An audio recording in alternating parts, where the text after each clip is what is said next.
social media hian mi troll te mi fiam te a oma chu mi zowa chuan kan ching khop maya chu tiang ni ro mi ti mual pho an za om na ti chiat theina te an malam hun zena ta na poi thei thlen thei thil a om ve le chu mi zo te hian social media platform a bikin Facebook ate kan thliar khang thiam me ulo ni na langa troll kan ti chuan han en reng puwa ai du te pona oi om lo do ti chiang na tuk fiam thua va troll va hlim pui tur ti hria sa khania ama ro chu tiang ni ro mi ti mol pho theina le mi ti ping chia theina ni chuan fiam thu ma ni seva ena ni ve ru mel ta yo mai ani nia lan tir na kha mi ngai to na ti boi thei hlim om pi anama kha kha mi va ti mol pho na ne chu mi taka chu khei som thei le zel tan thei ti me ngok kan khre thiam lan zong en chu chu nia ama ko chu tiang ani lai chu mi zo te hian he mi hi thlia khan ani lem lo wa kan man pol noi me enga te kan ti chuan atuang tu te hian ma hian lawak ngai dam lawan en diam mai zel ni na langa tin ma hal don se ami pui te bok hian kan khre thiam lo wa ko wa te ti ngai da ha kan nei thina ama ko chu mi ti mol pho na le an malam hun ti chiat theina thila ne ko chuan malang nge tu ani kha nula hotela tompui ti pe kha chu ni em ta lo kan tia FIR kan thelu ta police station a lawan nei nge ni an chui thadu lowa ma ason thei reng lowa so bang chuan keiman magistrate ne na ranin case ka siama ma balongot poni da bo zui a chak wak thelo ni in alanga a chan chu hetiang ang hi le mo mi chal lang deuh te tan lo chuanin bo zui sakwat wat hi a lo thin an mani o ti tu hian thil te om ve thina tin va thlen te po an tam lo te po ni ve thayang tin ama pu du mangai po hianin ani te po MLA ni lai nia ama ko chu a report chu bo zui sakwak adi lo i alang maya chu tin ni chong ke ni mi pa ngai ve mei tam phe chuanin mi min lo pu hin chia ni mo Facebook a min lo trollin kan sa om na le kan ni na do ta mi te nan lo ngai theina tuanga thil ron post ponita se ma han lak zui wak ana kan thiam don lo hle ni na langa hemi ko ngai hian thunei tu te lampang a hian entin nge ma kan lak nga ol sam takin tiang hi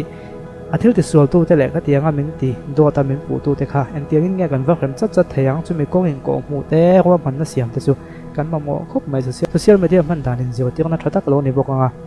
akal me ka ko tinan ko ang kal thadu lo tu nei hian warrant of arrest an issue to man mabakin an omani an mani an din munat sa khop mai an tile nga ka lai nat khop mai chu wang chuan social media man dan chung chang awareness simpe kan emo azirlai bu tel ani emo ma kan lak dan tur chak taka bo ze nei thei dan tur ani emo hi chu thuam that ngai be po anin ka khia ni lo chuan do te in pu hi thil theng na sa tak mai nia in troll fiam thu in troll le in ti mual pho hi kan khang tat lo ne na lang ani chu tun tu mai na kan changa ka kan save ani he thil theng awang hin ama ro chu zoram politic athiang lim theinan hi chu kan tiangai ni atur in tuar ro se he tiang anga diklo lu to ka an in pu mol kan ngoi renga wang hian kan ram politic hi abol lo phani chu wang tal po chuan hi chu iti to tang kan tia chu ania to helai hian nge kan mu kan ti chuan me cheta na thungon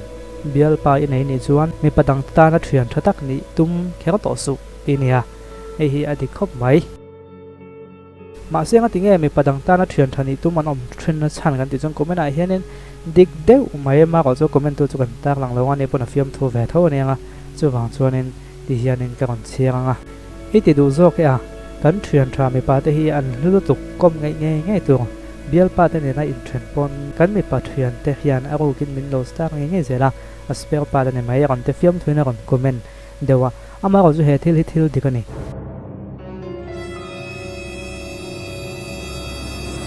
bial pa nei chunga mi padang thian kom ngai deuh hi chu an bial pa te laga hian an bei lo deuh nge an ti to chang pon thlen na satan ngai zol bik thlem lung oin ha ka bik a chu mun dang a hian tei na hi tlemen om deuh tlat thina chuanin helai hian do kwal vel vek to na ni mo kon tia a chan hi thokop mai do khek ngai lo a ho do lam kha ko khek lo ngai zon hian do kha ani lo ti ngai zon hi me pan me chen man tu kan mo ti na hi te ngol tu jinga hianin le tholai tu jinga hian a nget to khop maya Christian ram ni si kan Christian nei na kan nun a khoi dang lam lo zia alan na pakhat ani vein ka khia poisak to lo na hang si khamo a om tat mai ne chu inga tinga kan ti chuan sex education kan in zio tiang ngai lo wang te in zio tiang lo mai la kan phone ran kan mu vek tho sia chu wang chuanin zio tiang lo mo kan mu vek tho khang kan mu vek ka kha lo thi ka thiam tu la mang tong kai tu ka in zio tiang na kan in pe ka nga ma se sex education lam pang in zio tiang na ka nga hian comment la ma hian negative tam zel hetiang en chi ni lo hetiang ai thak chi ni lo ti a zelang a chan chu ka tiang zio tiang na kan in pe ngai do wa chu chu nge khin chu kan ti chuan mi pat mai chet na man hun kan khela wa man dan bon thiam lo wa in ngai zon to chuanin man tu ka moti na tun lai thong ta ka pe chuanin a nget mak to ni ti hi ka soi ngamani ola ka chuzung ka tun tu makan en the chun ta su comment la ma ngai dan te ro se velon ne o ti chuan sex education chung chang kan soi boka mi pa in min du tak tak ne chuan tia mi pat mai chet na ama the ni chuan ka mi pa khana du tak tak bang se ni em video lo lang hi en don ne o